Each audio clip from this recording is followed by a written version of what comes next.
Let's get one thing out of the way first. You're not Brian Harper. I'm the substitute Brian Harper. Oh my goodness, I don't know what to believe now. I have the 2016 Mazda MX-5 Miata. It's got a 2-liter 4-cylinder engine, 155 horsepower.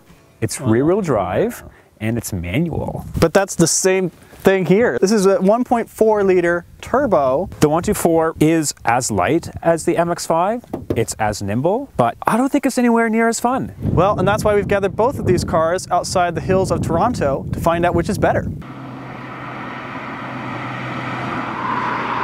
you feel that turbo power? Now I do. Nothing, nothing, nothing, now. Boost. It's just not as responsive as the Miata. Do you find this car softer? A little bit, and part of that probably has to do with the fact that the 16-inch wheels are standard. The Miata we have has 17s. It feels as though the Miata is a little more planted.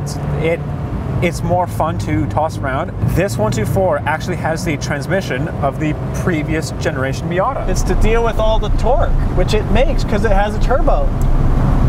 I think it's time for us to swap cars. Okay. You need to sell me on this Miata. Yes, or I can prove to you how wrong you are. Yeah, it'd be a first.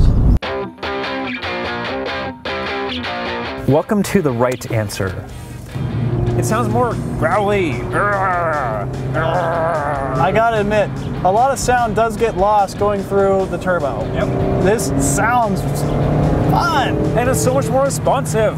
In any case, I just love how well the engine, transmission, and the chassis works in this car. They all work together seamlessly. The magical thing that the Miata has that's so hard to bottle up and replicate is it begs to be driven like a rental car. The Fiat, it just doesn't have that same joy. That's why I feel the Fiat is more of a cruiser. It's not a bad thing.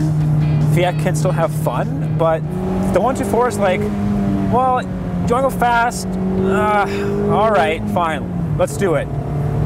This one's like, I want to go fast. You want to go fast? Let's go fast. Yeah, let's go fast. Let's go fast. Yay! For carving the canyons of Toronto, this is what I would take. Yes.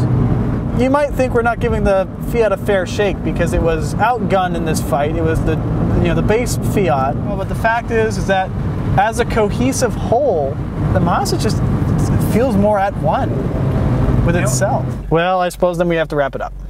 Okay. The Miata's the better car. You admitted it! Finally! But no.